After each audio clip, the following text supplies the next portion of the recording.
And welcome to Off Grid Journey. I'm your host, Drew Lamb, and this show is sponsored by Pyramid Pure Foods Aquaponics Farm out of Ashland, Oregon. That's my company, and I am currently offering a product that I've developed called a black soldier fly larva compost inoculator that you can use to convert your food scraps into protein that you could use to feed your chickens and your fish. You could even feed yourself if you really wanted to. You can get that product directly from me by emailing me, Drew at pyramidpurefoods.com, or you can purchase it through Ladybug Indoor Gardens, which is located in Phoenix, Oregon, but they specialize in internet orders, mail orders, and telephone orders. Their phone number is 541-618-4459, and they have a lot of other gardening supplies as well as beneficial insects. Actually, if you check out their sister site, naturescontrol.com, you could see their beneficial insects that you could order too, such as ladybugs and predator mites. And I have a very special guest today.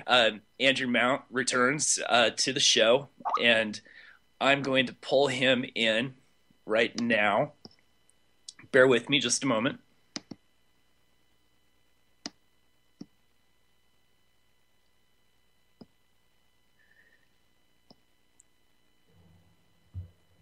Andrew, are you there? Yeah, I am. Welcome back to the show.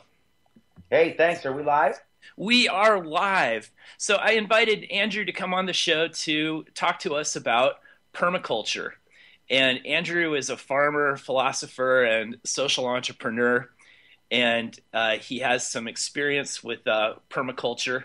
I have very limited experience with it. For me, it's more of a goal that I'm always working toward and trying to reduce the resources that I'm using and gain more abundance by doing more with less and better integrating my farming systems. And that's one of the reasons why I farm with aquaponics, and Andrew does as well, because we're using a lot of the resources, like for example, waste, instead of being something that you don't want, is something that you need, and is incorporated into the system design and is used to fertilize plants. And so I'm far from expert in this topic, and this is a very detailed topic. I know that that the people that practice permaculture seemed almost oh gee, it's almost like a religious dogma in a way. It can be very complicated, but I think that in trying to practice permaculture, if you're attempting to live off grid, this might be an excellent way to accomplish your goal, and to use the resources at hand to grow crops and just to live your life in general. Well, it's largely because you're utilizing forces inherent in nature to accomplish a lot of work for you so that you are not having to turn yourself into a slave to your agricultural plot or whatever. Because, well, not only that, there are certain circumstances where you can't actually achieve a measurable goal or a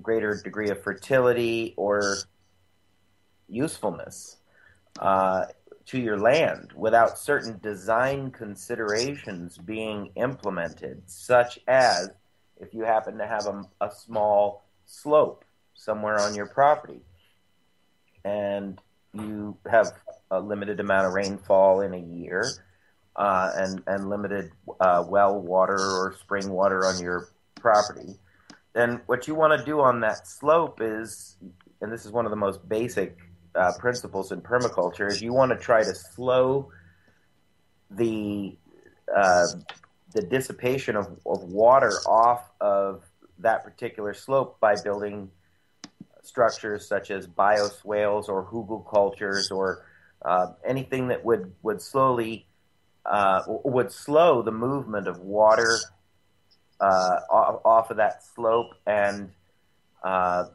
therefore utilizing gravity to your advantage and the water retention capacity of certain types of soil structures, or like the bioswale that I referred to. I use those on my property here in Talent, Oregon, largely because what I had before I moved here was a clay hard pan across the entire uh, length of my property. Yeah, it's also known as black sticky around here, and Yeah. it's all over the valley floor in the Rogue Valley. So I just had a ton of organic matter moved onto my property over the last 5 years.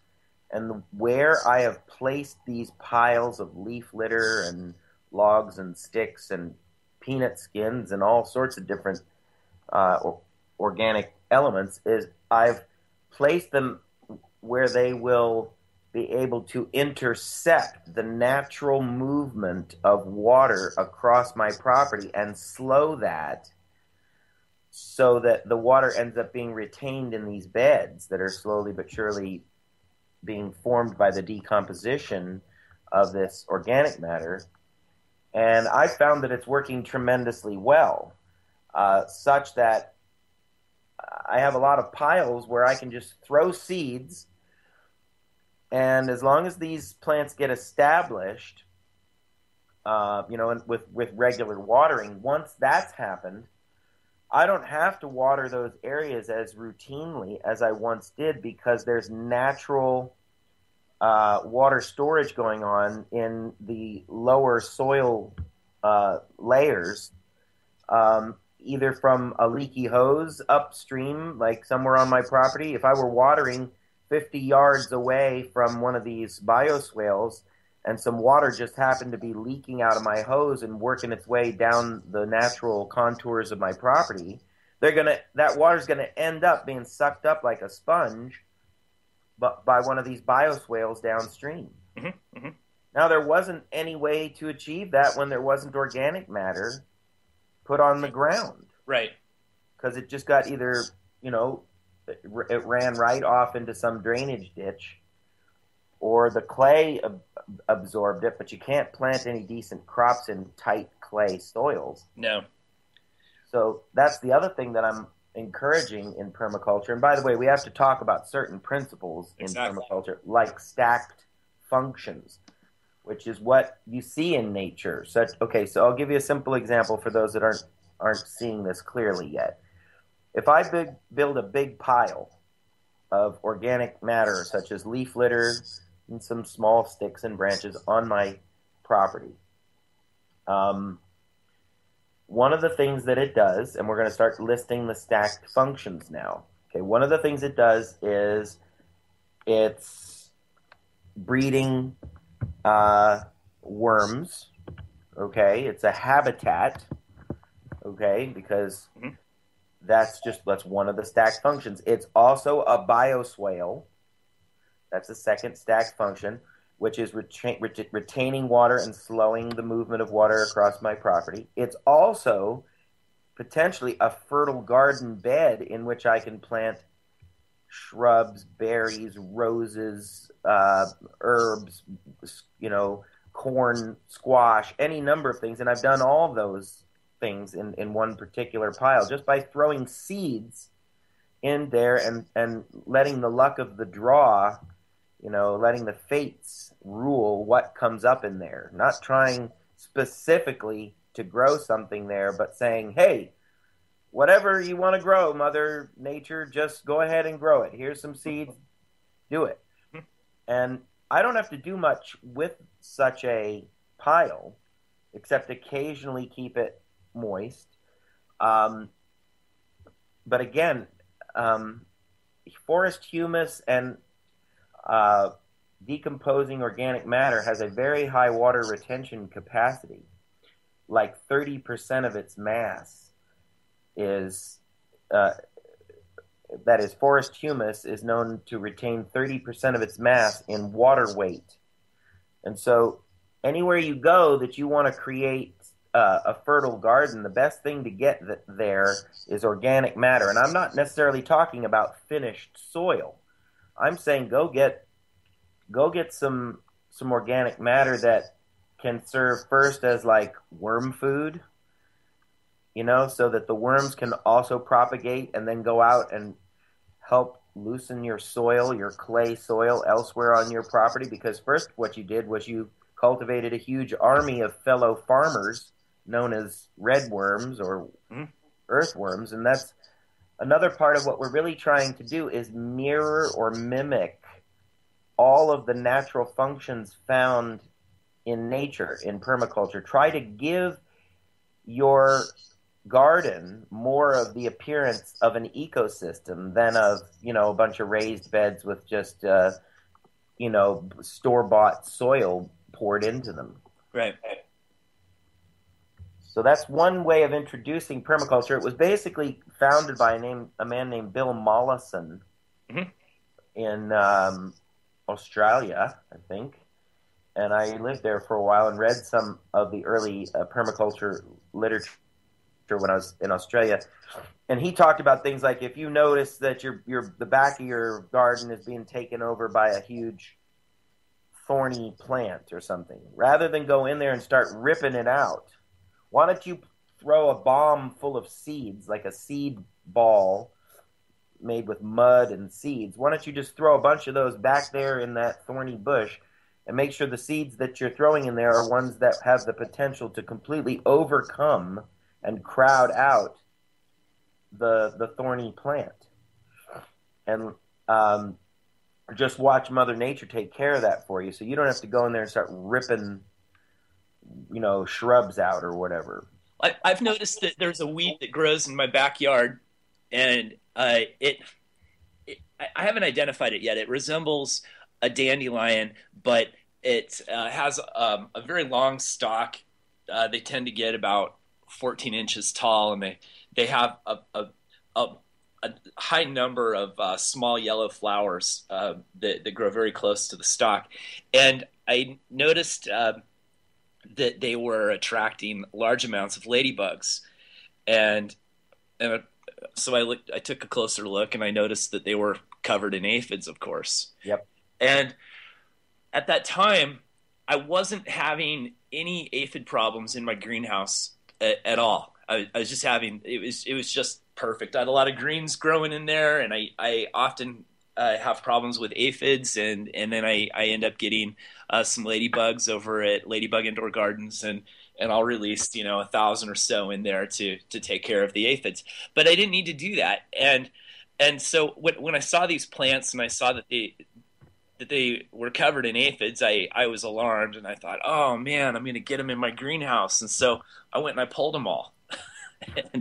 and then, a week or so later, I had an explosion of aphids in my greenhouse. And because they were more enticed by the weeds growing outside than my greens in my greenhouse. And so when those weeds were gone, then I had the problem with the aphids, where before I had this natural balance, where Well, what you did was you destroyed habitat. yep, When yep, you destroyed those plants, you destroyed a natural, uh, beneficial insect habitat, yep, yeah, which it is was one of the stacked functions. exactly. So now I found the same plant growing out in the yard at the farm, and I've left it alone. And of course, the plants are covered in winged aphids and ladybugs, and I haven't had any aphid problems inside of the shop where I'm doing the aquaponics, and it's been great. So I'm not going to disturb that. I'm leaving it alone, and I might even cultivate those plants further. But I don't want to go too far. I imagine I could run into a problem where I could have more aphids than the ladybugs can handle.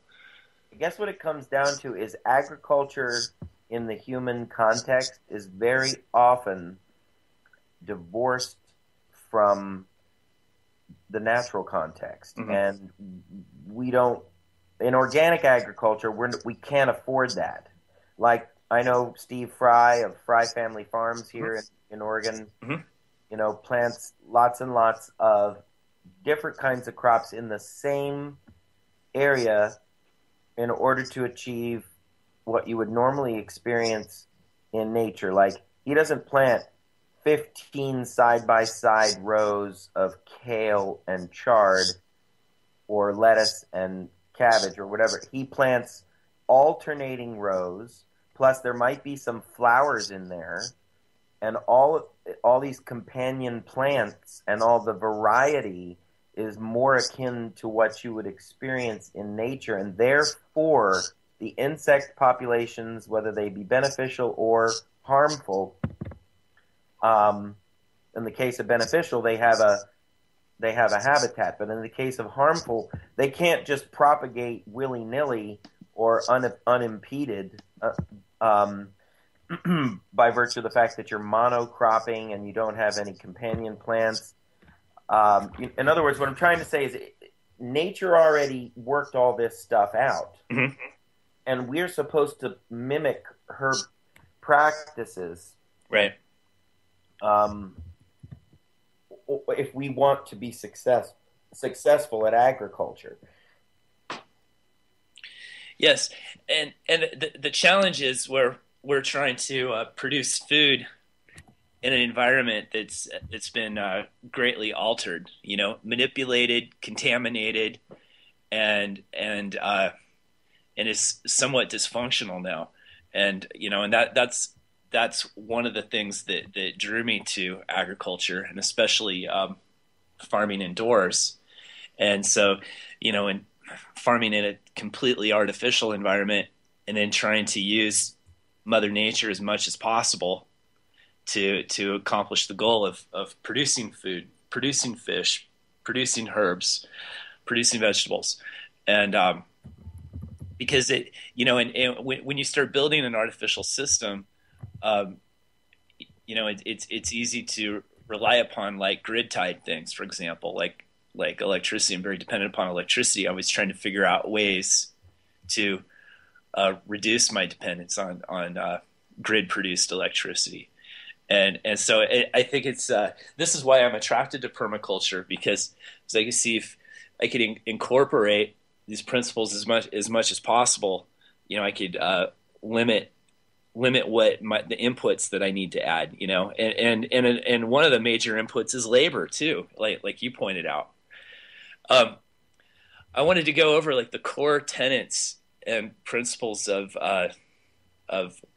permaculture design, and there's three here: core care for the earth, provision for all systems to continue and multiply. This is the first principle, because without a healthy earth, humans cannot flourish.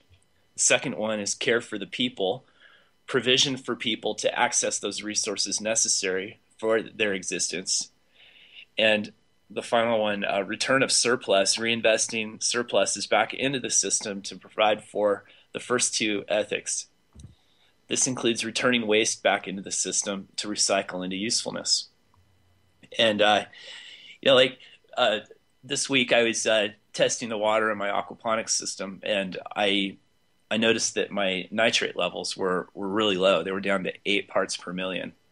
And I'm not running nearly as heavy of a fish load as I had before, but I still have a lot of fish in that system, and they're eating a lot. But the system is low on nitrate, which is what we need to grow vegetables, because I set up an external filtration system, and I'm pulling a lot of that solid waste out of the system, and so I've disrupted my little ecosystem there.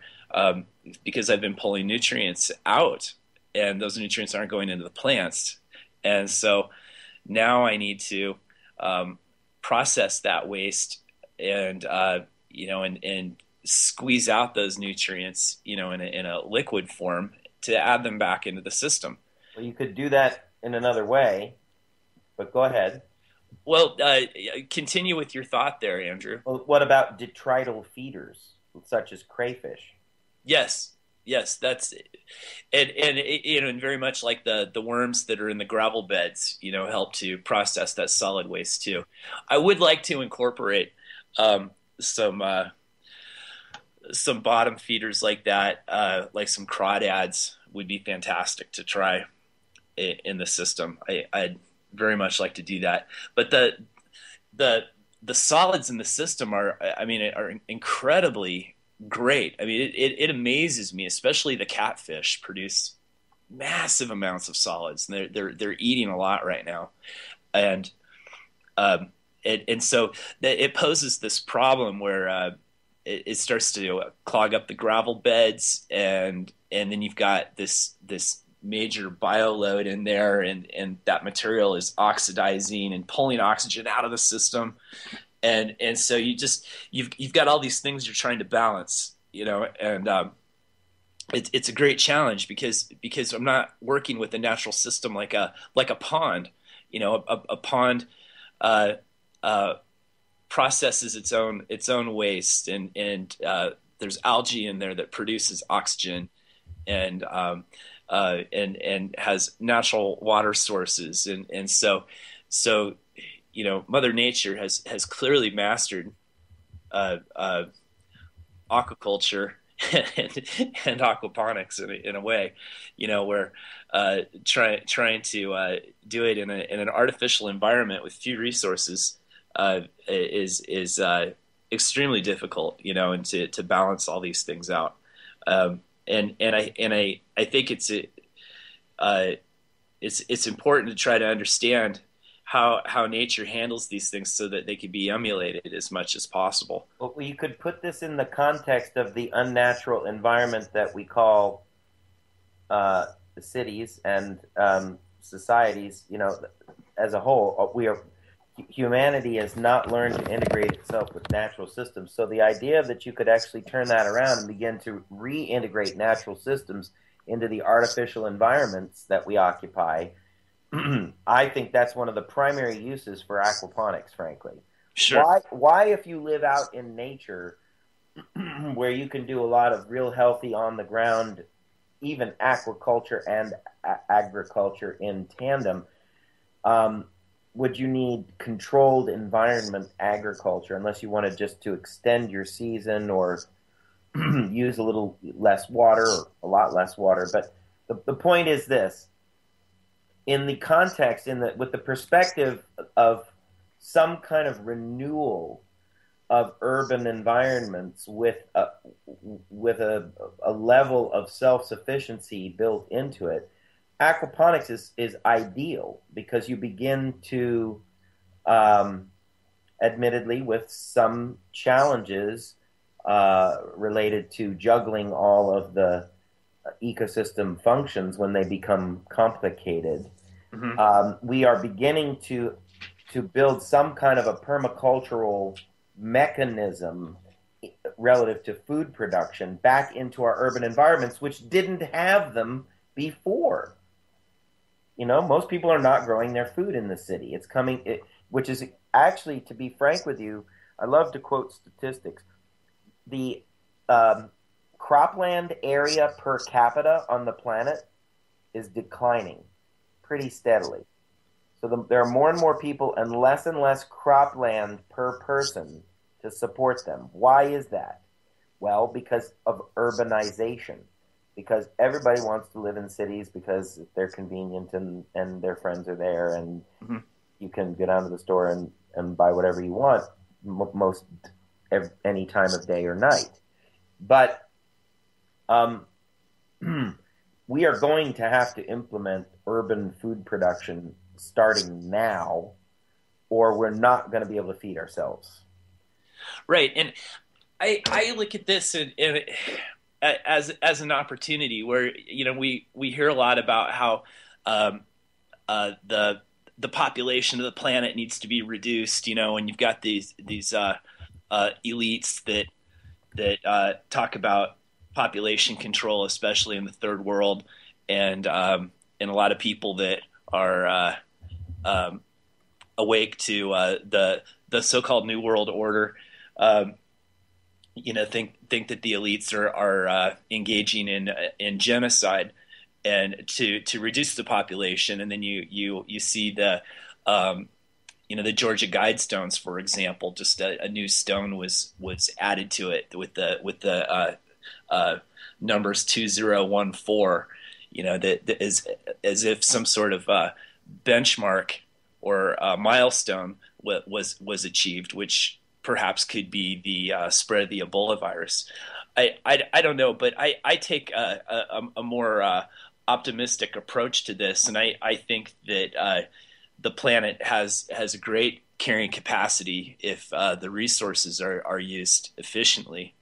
We're And beginning to exceed the carrying capacity, though. If you project forward into the future, the numbers are startling. And I don't want to get too far off the topic of permaculture design, sure, but right now, the UN Food and Agriculture Organization says we have to grow 73% more food on this planet by mid-century in order to feed the increasing population. But at the same time, the annual yields are decreasing. We used to be at like 1.5 to 2 times uh, across the board the amount of food produced annually going up by that much. Okay, 1.5 to 2%.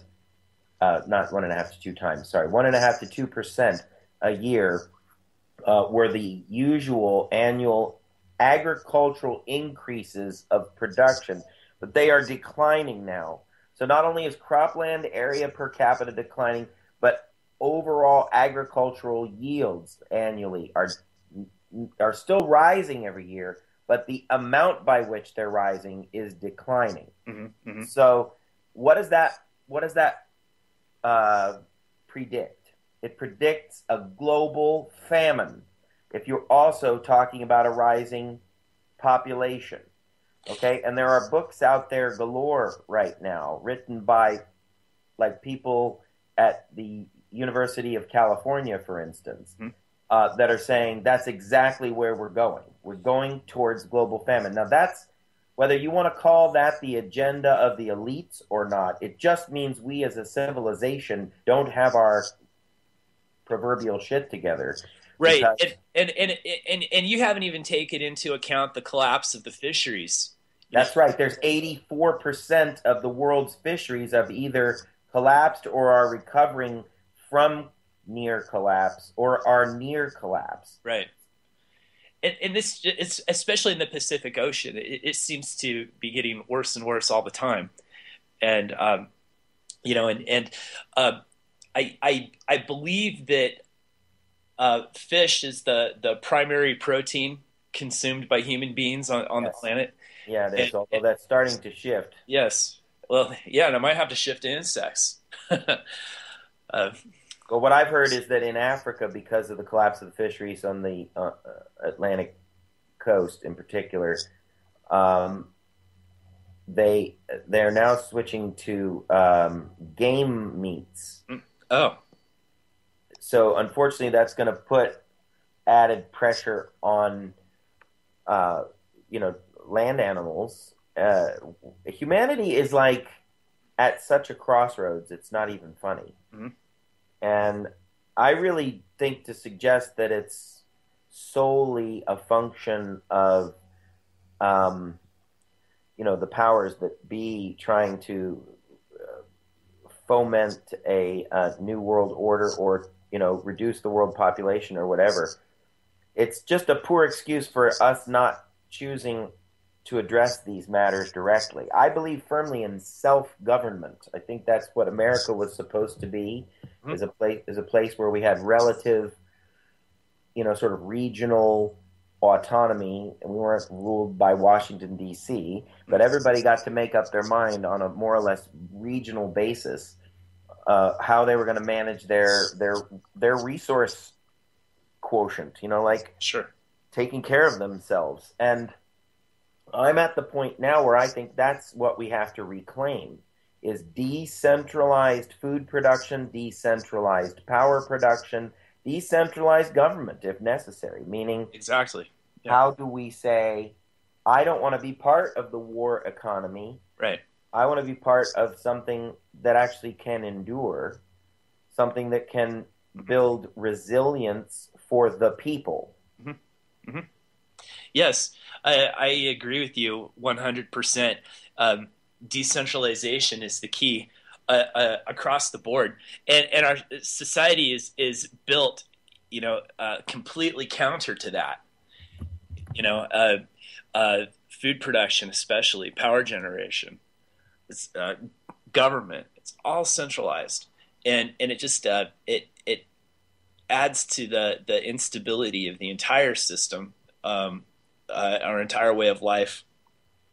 It's just it's just one disaster away from just completely collapsing.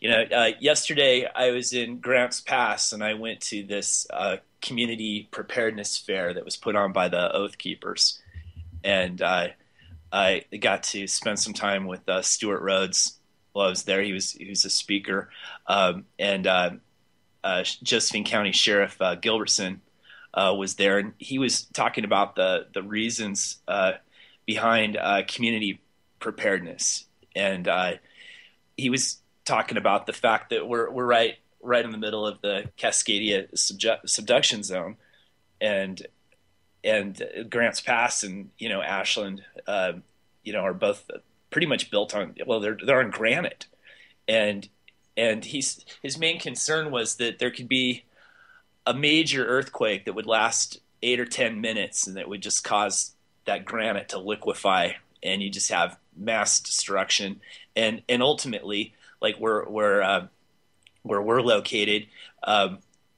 we could be completely isolated. A lot of the food here is brought in by trucks on Interstate 5. Don't just say a lot of the food, say 97% of the food. Yeah, yeah. It could be disastrous. And here we live in a place that could be productive, could produce abundance. And because our way of life is messed up, and our culture has become dependent. And so and these guys, we've got access to better science now, where geologists, can tell, what's that there's going to be an earthquake or some kind of disaster soon, and we see, like the recent volcanic eruption in Japan, and Mount St. Helens is beginning to wake up again. Things happen. This is an active planet, and and we're sitting here on it, and it's very reckless for people to think that major disasters can't happen. Well, you could actually, if you were really in a sober state of mind, you could look at modernity, the whole modern social order that we have, and you could say it is a disaster. Mm-hmm. Mm-hmm.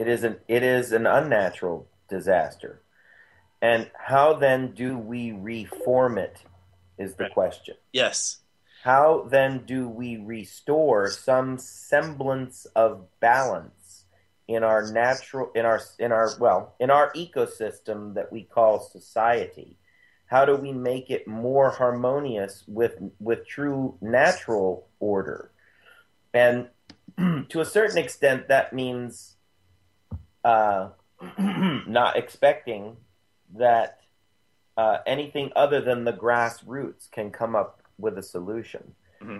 And because it's at that level that we know what our basic needs are. Mm-hmm. For instance, we know that we're running out of water, and that if the Klamath Basin decides they don't want to send us as much water, which, by the way, I believe this year they have decided to not do, mm-hmm. Or some of our lakes, for instance, for our irrigation system, are over in the Klamath Basin. They have every right to tell us that they don't want to keep shunting water over to our side of the mountains. Yeah, that's brought over in the Talon irrigation ditch. Exactly, and it's being shut off early this year, as I understand it. Yeah, it was shut off, I think, on September 14th. I've been doing well. The majority of my business lately has been selling plastic drums to people that most of them are using them for water storage. Mm-hmm. And I've got that rain barrel collection system that I've put together, and I've sold a few of those. And I want to talk about disasters, but I also want to talk about like climate, because that's another natural disaster that may actually be more dangerous to us than an earthquake. Because if an earthquake is an acute incident, okay, but climate persists. Well, we've been experiencing this incredible drought, and and so we have very little moisture. And then when we get it, we get a lot of it. We had that huge rainstorm last week, and I had 10 gallons of water in one of my rain barrels, and within 4 hours, I had 2 barrels that were overflowing, and I had 110 gallons just like that, and then they were overflowing, and so you have this feast and famine of water, and so you've got it all at once, and then it's rubbing into the streams and out to the ocean, and then it's gone, and we need to be able to capture this so that we could use it for irrigating our gardens and crops, Yeah. then allowing it, But, to make its way down into the streams. but more to the point, what I'm trying to say is the homeostatic equilibrium of the planet as a whole has been disrupted by predatory activities, mainly the destruction of the world's forests. Um, and that's been seen that the desertification of the planet is proceeding at an extraordinary pace. And this is a function of the disruption of the hydrologic cycle. Mm-hmm. Okay, Sure. the increased aridity of the planet is partially because, if not largely because, we are not capturing all the fresh water that we can with our landscape. The riparian corridors, the watersheds are disappearing. Mm-hmm. If somebody does a clear cut up on the top of a ridge, over a few years, what's going to happen is that soil is going to end up downstream, and the overall, health of the riparian systems, the waterways, will decline. The ability for those watersheds to retain moisture will have been reduced. Therefore, a lot less irrigation water. And in fact, in these areas where we live here in the Klamath-Siskiyou bioregion, there have been studies shown that due to a combination of past fires and logging activities, soil in this region, which is one of the most biodiverse regions on the planet, by the way, it's one of the United Nations designated biodiversity hotspots where we live. Mm-hmm. But what's happening is, I think soil erosion has increased by 2 to 3 times normal due to a combination of logging and fires. Now, what I really want to see is that we turn our gardening efforts to a planetary scale. Let us not just think about what we can do in our own backyards, unless we're talking about the clear cut up the road behind Talent, or the clear cut behind Phoenix, or the fact that there was a huge oak forest fire on a major slope in downtown Ashland that nobody has thought about reforesting. Why are we not dealing with the fact that ecosystems that are also watersheds and riparian corridors are as much a part of the health of our economy and the health of our biological systems here, mm-hmm. as is our own backyard garden. So I honestly have a shall we say, inflated ego about what I think my role is on this planet. And I think it is to take the permaculture principles that we're using in our backyards and start using them on a much larger bioregional scale. And I have a number of mechanisms for making this happen that are potentially aggressive. But for instance, what if you could get a conservation easement, even on a piece of private property, for 5 to 7 years while you put in a forest that nobody else is willing to put in, where there once was a forest, but now there's a clear cut. And you can share the forestry rights socially through a social forestry mechanism, largely secured by this conservation easement.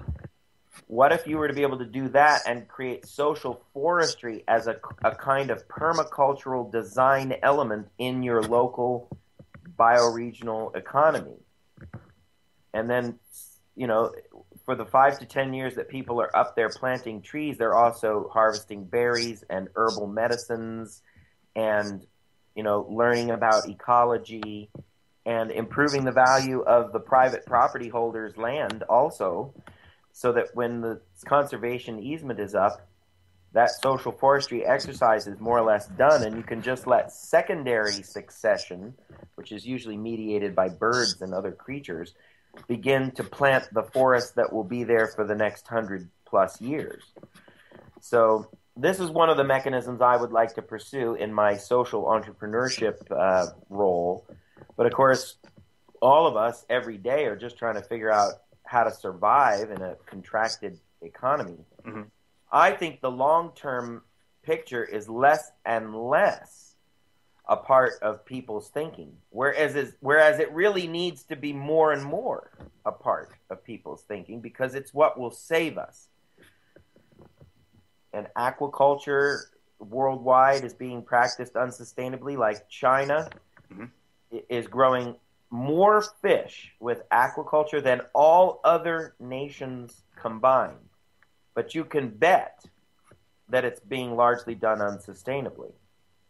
So if we got good, you and I, at being able to counsel people on sustainable aquaculture, maybe we would have a job in the future, again, taking the long-term view, of how to reform entire nations' approaches to aquaculture, to agriculture.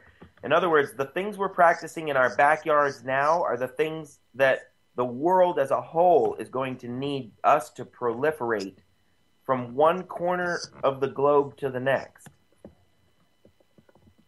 Yeah, well, what you're talking about is like the tragedy of the commons. Yes. And and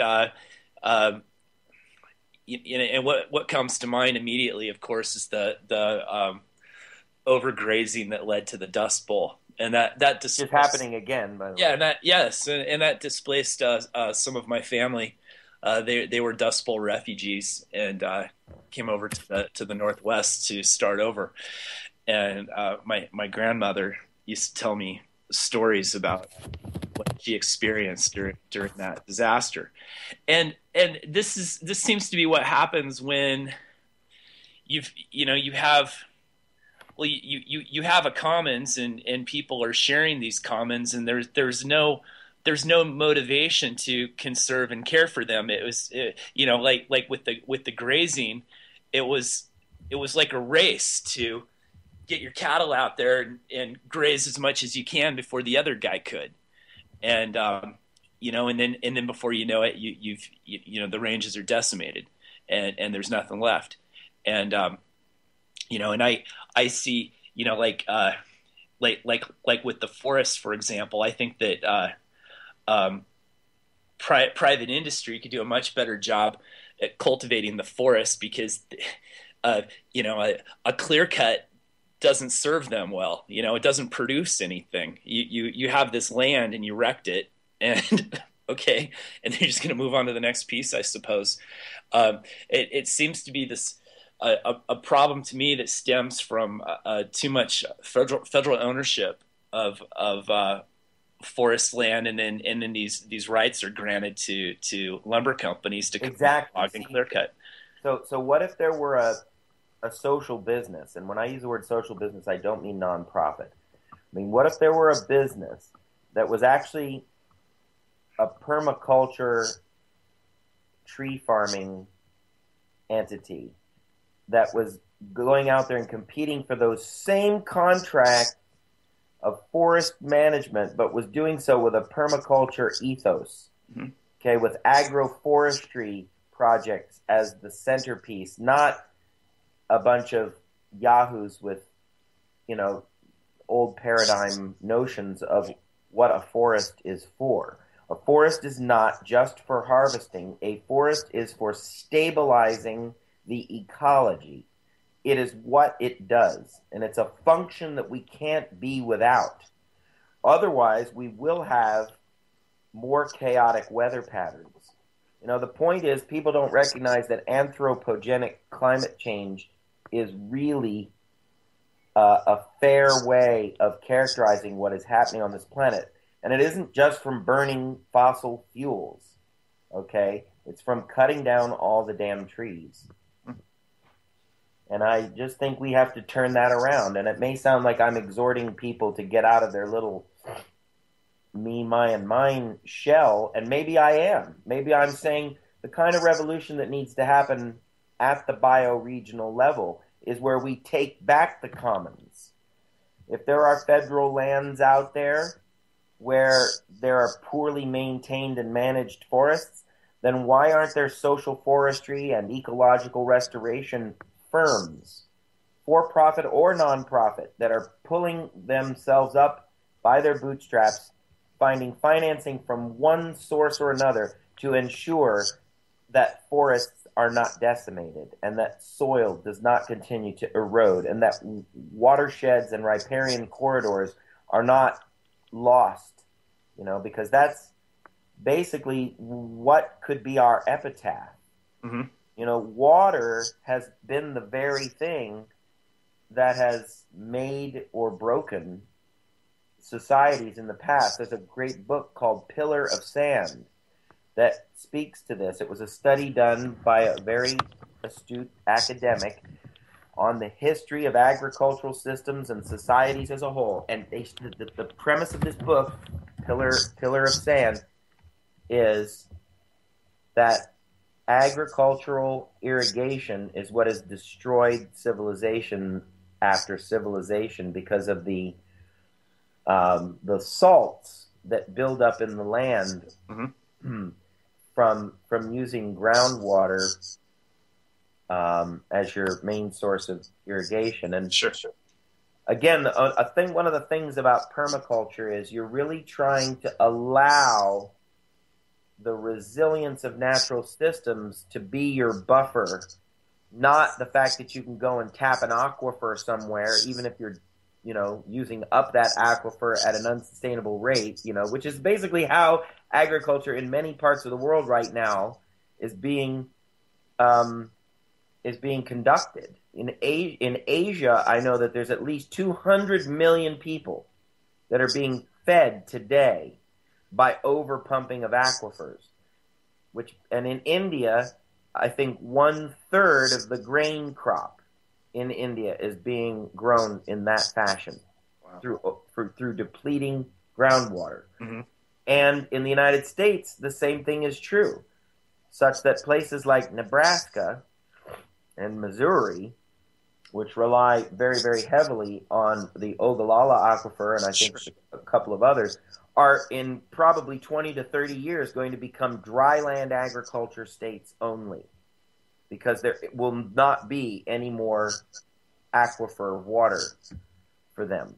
So this is the nature of the crossroads we're at. The reason you're talking about permaculture, it seems to me, is because it actually is a metaphor for the redesign of our systems as a whole. Like you mentioned, solar panels. Can solar panels be part of a permacultural design approach? Yes, because on the one hand, even though it takes a lot of industrial capital to produce solar panels, they stay active producing power for 25 to 30 years once you get them up there. Yep. So that's reasonably permanent. Mm-hmm. Mm-hmm. So the minute you make a priority of reinvesting capital in not the short-term scenario, the short-term gain scenario, but the long-term resilience scenario, that's when you've made the shift from gross capitalism to something a little more subtle.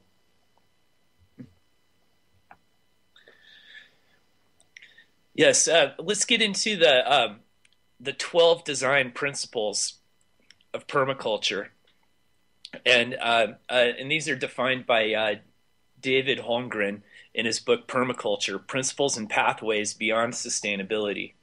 Number one, observe and interact. By taking time to engage with nature, we can design solutions that suit our particular situation. Number two, catch and store energy. By developing systems that collect resources at peak abundance, we can use them in times of need. I actually have a solar one of my charge controller that does that. It figures out the best time to start charging the batteries, kind of massages the batteries. Moving on, number three, obtain a yield. Ensure you are getting truly useful rewards as part of the work that you are doing.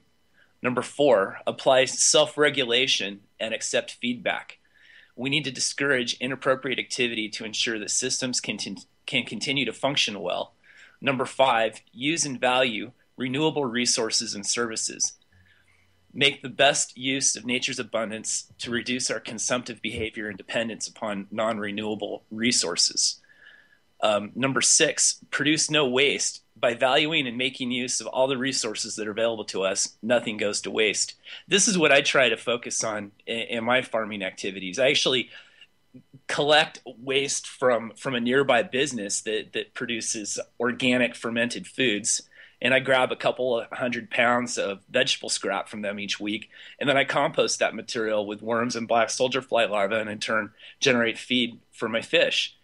And so I'm closing that loop there, and then I also get wonderful worm castings, from that, and leachates, which are all rich in nutrients that can go back into soil culture systems or back into the aquaponics system. Yeah, I think that stuff, by the way, is so sexy. Thank you. I love that. It's really the major part of the whole story. And when I tour people, when people come by the farm, I mean, that's where it all starts, right there. People expect I'm going to take them right to the fish, but I start out with the vermiculture, with the worms. And we've got here designs, number 7, designs from patterns to details. By stepping back, we can observe patterns in nature and society. These can form the backbone of our designs, with the details filled in as we go. Number 8, integrate rather than segregate. By putting the right things in place, relationships develop between those things, and they work together to support each other. That's a lot how Andrew and I try to work together, because this goes beyond just agriculture. This extends into society as a whole and our relationships with one another. Number 9, use small and slow solutions. Small and slow systems are easier to maintain than big ones, making sure use of local resources and producing more sustainable outcomes. Number 10, use and value diversity. Diversity reduces vulnerability to a variety of threats and takes advantage of the unique nature of the environment in which it resides. Number 11, use edges and value the marginal. The interface between things is where the most interesting events take place. Mm-hmm. These are often the most valuable, diverse, and productive elements in the system. And the last one, number 12, creatively use and respond to change. We can have a positive impact on inevitable change by carefully observing and then intervening at the right time. And then there's also like layers when you're designing permaculture, even, if you're doing it on a forest level, or if you're doing it, in your garden, you want to design things in layers, much like a forest. I talked to Permaculture, about this when she was talking about her forest garden, that's on a mountaintop at over 8,000 feet. And she I don't think she intentionally, said, I'm going to practice permaculture. She adapted to the environment and planted a forest garden, but the forest serves to cultivate the garden and protects the garden. And she's, grows, at this high altitude with, a pretty extreme climate. She grows, peppers and tomatoes and corn and a number of things that you'd think that you couldn't grow in that kind of climate where it gets extremely cold, or you have massive amounts of snow or hail, things that would typically ruin crops. And she's been farming. You get microclimates. Yes. The minute you plant a forest, you get a microclimate. Right, exactly. And so we're drawing near the end of the show.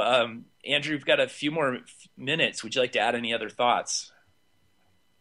Well, the thing about an ecology of business, like you were referring to, where, like, for instance, I want to launch an aquaponics concern that could grow a lot of food here locally. I mean, I try to meet um, in my own vision. I try to make a marriage between worldly realities like investment dollars and grassroots realities like everybody needs to eat.